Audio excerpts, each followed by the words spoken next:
멀리서 산을 바라보면 그 전경이 멋지죠. 그런데 실제로 높은 산을 오른다는 건 멋진 일만은 아닙니다. 제가 벌써 작년이에요. 이 12월 초에 자꾸만 항공사 마일리지 소멸 예정 이게 막 뜨는 거예요. 그래서 이거 그냥 소멸되면 아깝다 싶은데 보니까 제주도 왕복 티켓 정도는 하나 이게 끊겨지겠더라고요. 그래서 이제 12월을 시작하면서 한번 평생 못 해본 거 해보자. 한라산 등반 이걸 목표로 월요일 날 일찍 성파나 코스로 새벽에 올라가기 시작했습니다. 제주도 뭐 이따금 가면 한라산이야 멀리서 보는 산이죠. 근데 그 안에 들어가 보니까 이게 절대 만만하지 않아요. 1950m 해발고도, 가장 우리나라에서 높은 산. 올라갈 때 겨울에 한라산은 아이젠을 착용하지 않으면은 입산 자체가 어렵습니다. 그러니까 그 눈, 얼음 이런 것이 있어서 처음에는 룰루랄라하고 즐겁죠. 풍경도 보면서. 근데 이제 2-3시간 정도 가면서 정상으로 오를 때 되면요, 그 모든 즐거움이 사라져요. 살기 위해서 내가 끝까지 간다 하는 그 일념 하나로 결국에는 제가 설산의 백록담을 보았습니다. 거기 가니까요, 많은 등산객들이 준비해온 도시락 거기서 먹고 막 사진 찍기에 여념이 없더라고요. 힘들고 괴로워도 정상엔 오를만 하구나, 이 맛에 산에 오르는 거겠지 하는 생각을 갖고요, 또 죽어라 힘들게 4시간 걸어서 하산하는 그 모든 일정을 제가 마치면서 오늘 이 아브라함이 오른 산을 떠오르게 됐습니다. 육체적인 고통이야 그게 뭐 하루 이틀 정도면 다 풀릴 것인데, 오늘 우리가 본문에서 보게 되는 이 아브라함, 믿음의 정상을 향하여 오르는 그의 과정은 절대로 쉬운 일이 아니었던 것이죠. 정상에 올라갈수록 바람은 거세고, 정상은 오랜 시간 우리를 유지하지 못합니다. 언젠가는 내려와야 될 그 산의 정상을 향하여 오른다는 것 자체가 매우 험난한 여정이라고 하는 걸 알 수 있죠. 자, 믿음의 전성기, 우리는 어느 하나의 절정을 향하는 그러한 우리의 인생에도 최고봉의 봉우리가 있을 거 아니에요. 아까 우리 아이들이 믿음 따라 이 찬양하는데 너무 퍼포먼스가 멋진 게 막 격파해 버리더라고요. 얘들아, 정말 오늘 찬양 부른 그대로 그렇게 살아가기를 축복한다. 너희들이 열심히 공부하는 이유가 세상의 성공과 명예와 돈과 뭐 이런 것 때문이 아니라 하나님의 영광을 위해서 너희들의 꿈이 이루어지기를 축복합니다. 멋지잖아요. 시작부터 다른 출발 아니에요, 우리 아이들? 세상의 노예가 되지 않고. 성공 좋습니다. 근데 그 성공이 나의 명예와 나의 어떠함이 아니라 하나님의 영광을 위하여. 사업에서 거부가 돼도 좋아요. 근데 하나님의 영광을 위하여 거부가 되십시오. 돈이 없어도 상관없어요. 하나님의 영광을 위해서 내게 주어진 이 삶을 충실하게 살아가면 그 인생이 성공적인 인생이 되는 줄 믿습니다. 그러니까 전성기란 그런 거라고요, 여러분. 이 봉우리를 향하여 올라가는 전체 이 과정. 자, 우리가 어제 보았죠. 100세 아브라함에게 하나님께서 드디어 약속대로 불가능을 가능케 하시는 축복을 주셔서 이삭이 태어났어요. 이 느지막이 보았던 아들을 보면서 정말 금이야 오기야 이렇게 키우며 아브라함과 사라는 그 이후로 행복하게 잘 살았더래요. 이건 동화에서 나오는 스토리죠. 근데 성경의 말씀은 그게 끝이 아니에요. 오히려 믿음의 전성기로 향하는 아브라함에게 있어서 100세 얻은 아들은 한 중간 지점 정도에 온 상태로 볼 수 있는 거죠. 오늘 말씀은요, 가혹하리만큼 매서운 시련의 바람이 바로 이삭으로 인하여 웃음꽃 피는 그 가정에 불어닥치는 것을 우리들에게 보여주고 있습니다. 아브라함의 신앙 여정에 어찌 보면 가장 큰 시련이라고 할 수 있는 이 내용을 통해서 오늘 우리가 우리의 믿음에도 시련의 바람이 불 때 우리가 그것을 어떻게 받아들이며 어떻게 통과해야 하는지를 또 살피는 그런 시간이 되었으면 좋겠습니다. 자, 오늘의 사건이 시작되어지는 장면이 22장 1절에 나옵니다. 같이 읽어보시죠. 그 일 후에 하나님이 아브라함을 시험하시려고 그를 부르시되 아브라함아 하시니 그가 이르되 내가 여기 있나이다. 아멘. 창세기에서 아브라함의 스토리에는 언제나 하나님의 등장과 말씀에는 긴장감 넘치는 변화가 뒤따릅니다.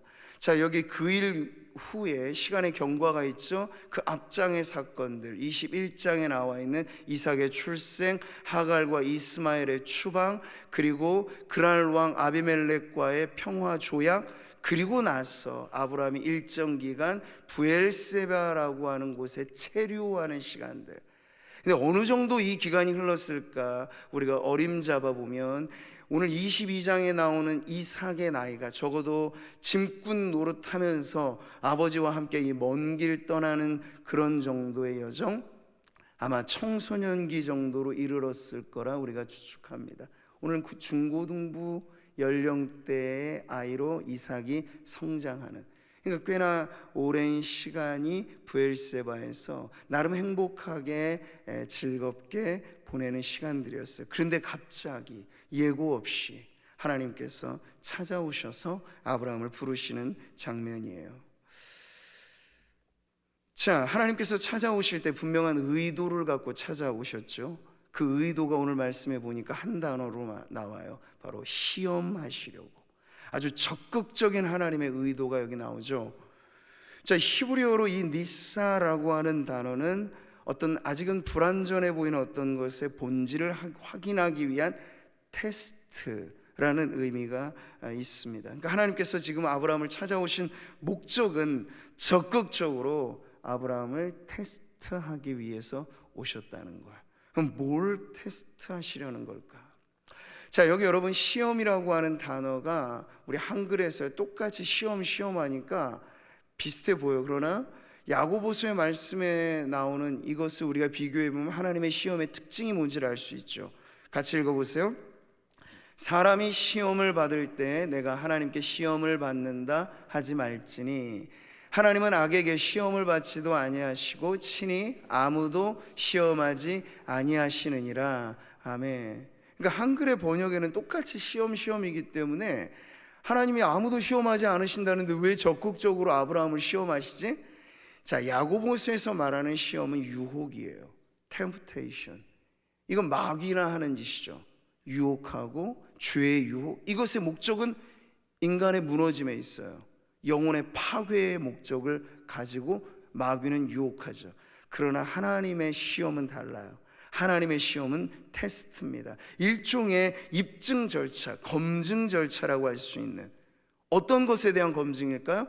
이제 75세 때 부름받아 100세 때 아들을 낳고 한 15년 정도가 경과해 왔다면 적어도 한 40년 정도의 세월이 지나오면서 아브라함의 믿음이 정말 하나님이 빚어가시는 대기만성 큰 그릇의 믿음으로 제대로 구워졌나.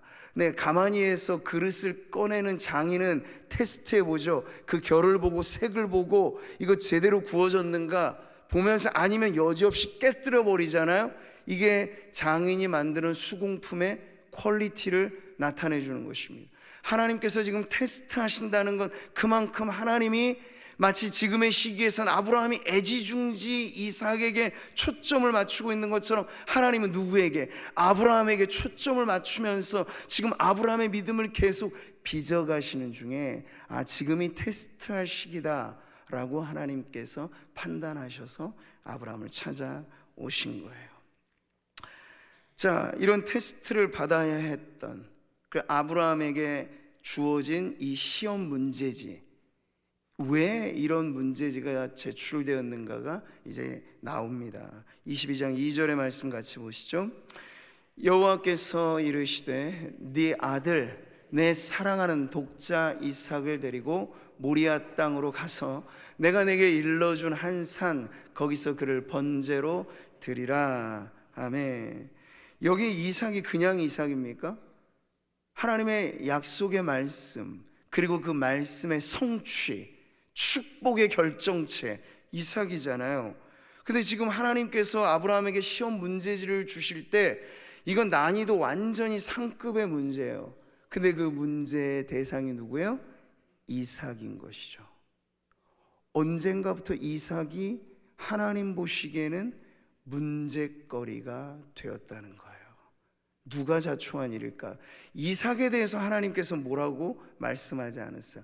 이삭을 바라보는 아브라함의 심중에 있어서는 안 될 무언가가 자리 잡고 있다는 것을 하나님께서 간파하신 거죠. 여러분, 문제를 유심히 보십시오. 문제 속에 답이 있습니다. 출제자의 의도는 그 문제 안에 있습니다. 이 구절에 보니까 하나님이 그냥 이삭이라고 말씀 안 하시죠? 네 아들, 네 사랑하는 독자 이삭. 여기 모든 것이 지금 다 라벨이 찍혀 있어요. 이삭이 그냥 이삭, 하나님이 내게 주신 선물이라고 말하면 좋을 것을 아브라함은 내 것, 내 소유, 누구도 침범 못할 내 영역, 내 전부, 심지어 하나님조차도 개입할 수 없음. 말로는 그렇게 얘기 안 하겠지만 지금 아브라함은 온통 그 마음의 지성소에 하나님으로 꽉 찼던 사람 아브라함이 그 마음의 중심에 이삭이 들어와 있는 것이죠. 내 것, 내 소유, 내 전부라고 여러분 라벨을 찍을 때 조심하십시오. 우리가 하나님의 테스트를 자초하고 있다는 거예요. 하나님이 그러라고 우리에게 복을 주신 것인가? 아니죠. 이건 다 하나님의 것, 하나님의 것, 하나님이 내게 주신 것.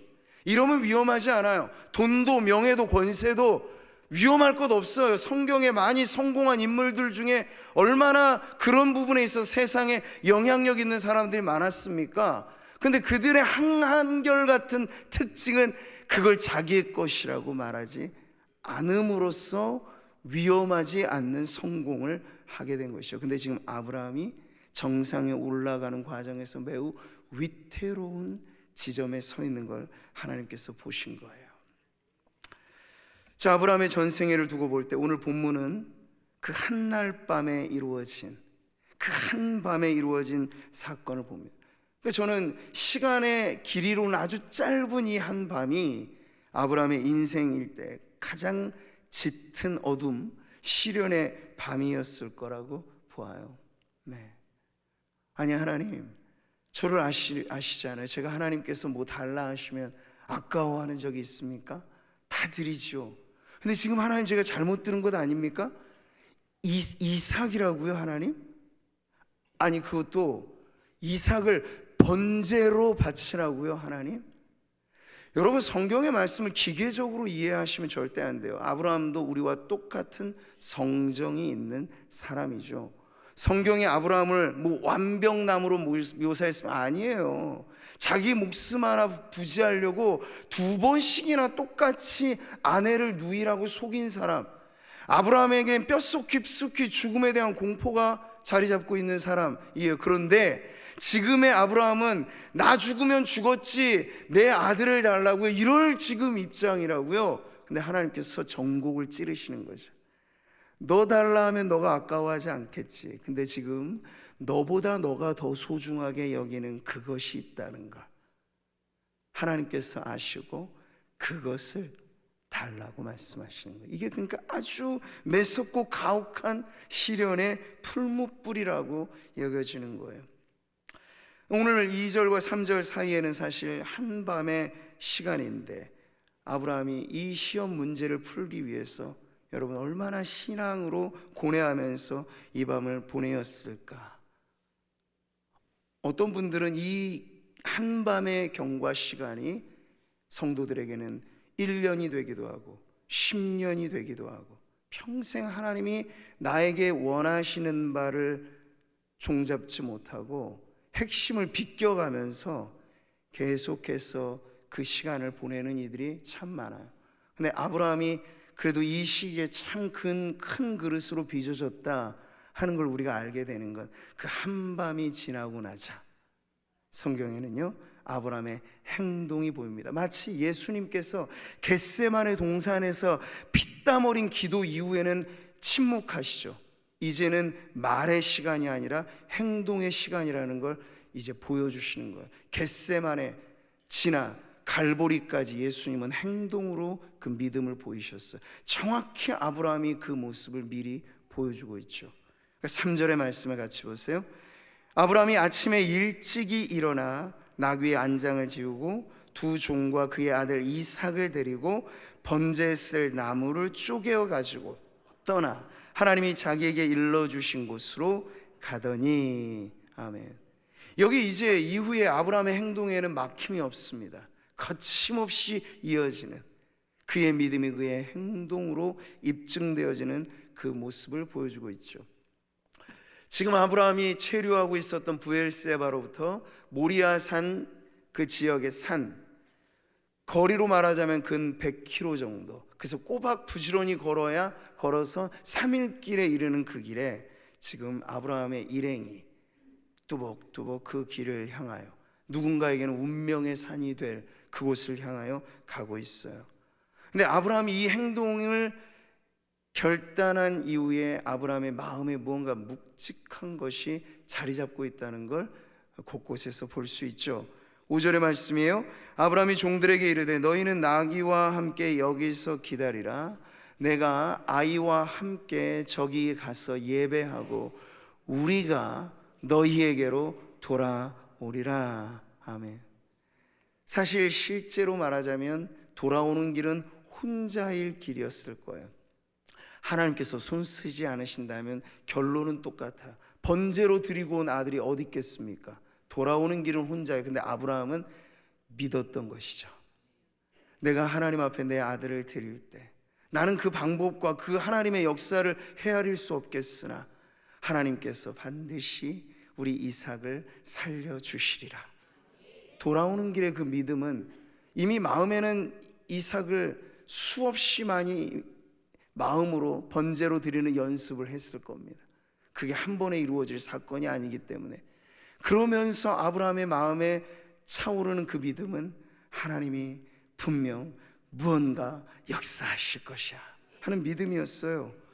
자, 그렇게 번제로서 아들을 제물로 바치고자 움직이는 이 아브라함의 행동과 하나님의 시험 문제지, 우리가 이제 종합해 보면 하나님의 테스트의 핵심이 어디에 있는가가 나오죠.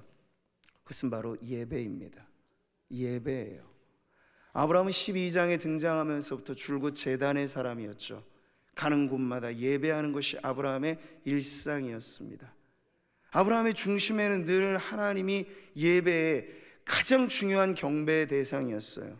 자, 그런데 어느 순간에선가부터 아브라함이 숭배하는 대상이 자기도 모르는 새 바뀌어지게 되는 거예요. 왜 칼빈이 말하기를 인간의 마음은, 죄된 인간의 마음은 우상을 찍어내는 공장이라고 말하냐면, 자연히 내버려두면 우리의 마음은 가만히 머무르지 않아요. 무언가 누군가라도 숭배하고자 하는 것이 인간의 죄된 본성이 찾는 숭배적인 본능입니다. 대부분의 많은 사람들은 자아를 숭배합니다. 자기 잘난 맛에 사는 사람들은 다 자기 숭배자들이에요. 많은 사람들은 돈을 숭배하고, 많은 사람들은 권세를 숭배하고, 많은 사람들은 또 다른 사람을 숭배합니다. 현대판의 우상은 옛날처럼 신주단지 형태의 모양이 아니라 죄다 이런 형태의 모양으로 자신의 마음의 숭배 자리를 잡고 있는 것이죠. 앉으나 서나 이삭 생각, 자나깨나 이삭 생각. 사랑하는 성도 여러분, 부모로서 자녀를 위한다라고 하는 것은 하나님보다도 더 자녀를 걱정하는 것이 아니어야 함을 꼭 기억하시기를 바랍니다. 그게 오히려 우리의 믿음이 위태로워지는 지점이고, 우리가 하나님보다 더 자녀들에게 잘해줄 게 뭐가 있을까요? 없어요. 그러니까 걱정하지 않고 자녀를 놓고 길러도 좋은 것은 우리가 믿음 가지고 이 자녀들을 하나님 앞에 드리며, 하나님, 내게 주신 이 선물은 근본 하나님의 것입니다. 하나님의 아들, 딸들입니다. 우리 아이들의 성장의 시기마다 복을 주시는 이는 하나님이십니다. 그러니까 내 거라고 딱지를 붙이지 말고 너는 하나님의 것, 출세하고 성공해서 하나님을 위해 살거라, 이게 부모들이 자녀를 위한 최고의 사랑이에요. 가둬두지 않고 내 거라고 말하지 않고 하나님의 것입니다. 근데 그렇게 해야 하건만 아브라함 안에는 이삭이 숭배의 자리에 놓이게 되는 것이죠. 아무리 그것이 숭고해 보이는 사랑이라도, 부모 자식 간의 사랑만큼 숭고한 게 어디 있습니까? 그러나 하나님보다도 더 그 사랑이 짙어지면 하나님 앞에서 그것은 추악함이 되는 것이에요. 예수님께서 제자들에게 왜 이런 말씀을 주셨는가를 이해하실 수 있겠죠? 아버지나 어머니를 나보다 더 사랑하는 자는 내게 합당하지 아니하고 아들이나 딸을 나보다 더 사랑하는 자도 내게 합당하지 아니하며. 아멘 하시기 바랍니다. 아멘 하셔야 돼요. 반드시. 이 부분에 대해서 확실한 아멘이 안 나오면 우리는 하나님의 10계명에서 가장 중요한 계명, 나 외에 다른 신, 우상을 만들지도 말고 숭배하지도 말라고 하는 그 말씀에 저촉되는 삶을 사는 것이에요. 왜? 하나님보다 더 우리가 무언가를 아끼고 애지중지하고 있다면 우리는 지금 그것을 숭배하고 있는 것이 되니까요.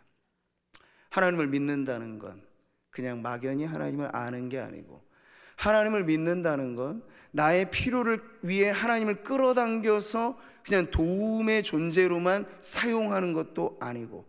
자, 따라해 보겠습니다. 하나님을 믿는다는 건 하나님을 사랑하는 것입니다. 아멘.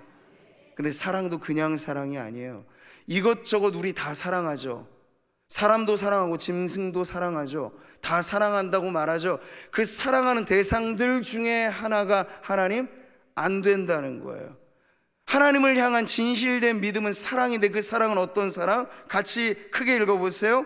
내 마음을 다하고 목숨을 다하고 뜻을 다하고 힘을 다하여 주 너의 하나님을 사랑하라. 이 사랑이 믿음인 것이에요. 이 사랑. 지금 아브라함이 누구도 모르는 비밀 문제를 풀어가는 방식은 바로 이 믿음으로 금지오격, 애지중지, 여기는 그 이삭까지도 요구하시는 하나님 앞에 기꺼이 반응하고 있는 것이죠. 지난밤 하루 지나고 나서 여기 보니까 사라가 개입되지 않아요. 아브라함이 아직까지 사라에게 이 부분을 얘기하지 않은 것 같아요. 만약 말했더라면 뜯어 말렸겠죠. 무슨 소리예요? 이 노인네가 지금 정신이 제대로인가? 아마 사라가 난리법석을 쳤을지도 몰라요. 당신 하나님의 음성을 지금 잘못 들은 거야. 하나님이 그렇게 말씀하실 분이 아니실 텐데 아마 사라와의 갈등 때문에 이 길을 결행하지 못했을지 몰라요. 아브라함은 결국 마지막 시험 문제는 자기가 푸는 것이에요. 그 책임도 오롯이 자기가 지는, 그 책임의 짐을 지고 걸어가고 있는 것이죠. 내가 아이와 함께 저기 가서 예배하고, 핵심의 문제를 간파한 것입니다. 예배, 하나님을 향한 온전한 예배. 그래서 히브리서는 아브라함의 그 믿음을 이렇게 보여주어요. 그가 하나님이 능히 이삭을 죽은 자 가운데서 다시 살리실 줄로 생각한지라. 그렇기 때문에 종들에게 우리가 다시 돌아올 거다. 그리고 이삭이 묻잖아요. 아버지, 모든 준비는 다 돼 있는데 이상하네요. 재물이 어디 있습니까? 재물이요? 아브라함이 그 순간에는 말하지 않아요. 그러나 이렇게 답변하죠. 내 아들아, 번제할 어린 양은 하나님이 자기를 위하여 친히 준비하시리라. 여기서 우리가 믿음, 아브라함의 믿음이 그냥 공허한 것이 아니었구나, 그냥 모양만 신자가 아니었구나. 아브라함의 뭔가 꽉 찬 믿음의 성적표가 이 어려운 시험 문제를 푸는데 이렇게나 멋진 답을 내는구나. 아브라함이 종들에게 말하는 것, 아들에게 말하는 것, 그 안에 감추어진 믿음이 있다는 거죠. 여러분, 오늘 말씀의 결론을 우리가 보시죠. 뭡니까? 아브라함의 믿음대로 행하셨어요. 준비해 주실 거야 했더니 하나님께서 준비해 놓으셨어요. 그 산은 아브라함의 이삭에게는 자칫 운명의 산이 될 수 있었고, 아브라함에게는 시련의 산이었으나 이제 믿음으로 그 시험을 푸니 축복의 산으로 바뀌어졌습니다. 후대 길이 남을 만한 여호와 이레의 산으로 바뀌어졌습니다. 사랑하는 성도 여러분, 우리에게 주어진 많은 시험들이 다 하나님으로부터 직접적으로 오는 시험은 아닐 수 있어요. 거기엔 죄의 유혹이 있고 마귀의 유혹도 있습니다. 그러나 하나님 내게 시험을 주신다는 게 명확하다면 여러분 이거 아주 신중하게 푸셔야 됩니다. 마귀의 유혹은 거절하면 그만이에요. 그러나 하나님의 시험을 거절하면 오답인 것입니다. 하나님의 시험은 받아야 됩니다. 풀어야 됩니다. 무엇으로요? 믿음으로요. 이 시험 문제를 푸는 해법은 다른 데 있지 않고 오직 믿음이에요. 믿음이 아니고서는 풀 수 없는 문제. 오늘 우리 앞에 그런 시험이 혹 있으시다면 내게 불어오는 이 시련은 나를 무너뜨리고자 하는 바람이 아니고 나를 더 강하게 단련하시는 하나님의 시련이다라고 하는 믿음이 있으시다면 기도하십시오. 하나님, 저로 하여금 이 시련의 산 정상에서 아브라함의 믿음의 가장 멋졌던 순간이 바로 그 모리아산 정상에서 먼 훗날 십자가의 제단이 세워질 그 자리에서 수천 년 전에 아브라함은 미리 보여준 것이에요. 하나님의 사랑과 그 아들의 순종이 아브라함의 부자를 통해서 펼쳐지게 되는 이 장면을 미리 보여주듯 아브라함의 신앙이 얼마나 이 산보다도 거대하게 세워졌던가. 그래서 오늘 우리가 그 아브라함을 믿음의 조상이라 부르는 것이죠. 누구도 꿈꿉니다. 하나님, 저로부터 시작해서 우리 후대가 잘 되기를. 그 꿈이 이루어지려면 시련에 연단된 믿음으로 우뚝 서셔야 됩니다. 아무것도 주님 앞에 지불할 것 없고 나의 희생이 없고 나의 결단이 없이 그저 그렇게 사는데 내 후대가 잘 되기를 바란다. 안 될 것이에요. 하나님께서 우리에게 원하시는 나의 이삭이 무엇이든지, 내 안에 있는 하나님보다 더 좋아진 것이 무엇이든지, 오늘 하나님이 우리에게 말씀하실 때 이 신년 벽두에서부터 그것을 주님 앞에 내어놓으십시오. 그게 우리가 잘 되는 길이고 하나님께 복받는 길이며 우리의 인생에 후회함 없이 성공하는 믿음의 전성기가 이루어지는 길이 될 것입니다. 오늘 주신 이 말씀에 의지해서 하나님께서 결국엔 이 시험에 제대로 테스트를 통과한 아브라함에게 검증 완료라는 도장을 찍어주셨어요. 아브라함아, 아브라함아. 다급하게 그 이름을 부르시면서 됐다, 이제 너가 정말 내가 너를 부르지 않으면 너가 네 아들을 이 자리에서 번제로 바칠 거라는 그 확신을 갖고 보니 너가 이제야 진짜 나를 경외하는 줄 내가 알겠다. 확증된 믿음. 오늘 우리에게도 그런 믿음이 필요합니다. 세월이 거칠어지고 세상이 어두워질 때 빛나는 믿음만이 살아납니다.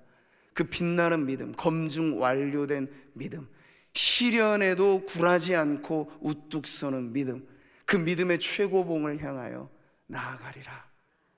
오늘 기도하는 자리에서 하나님 앞에 그렇게 서는 우리 귀한 성도님들 되시기를 축복합니다.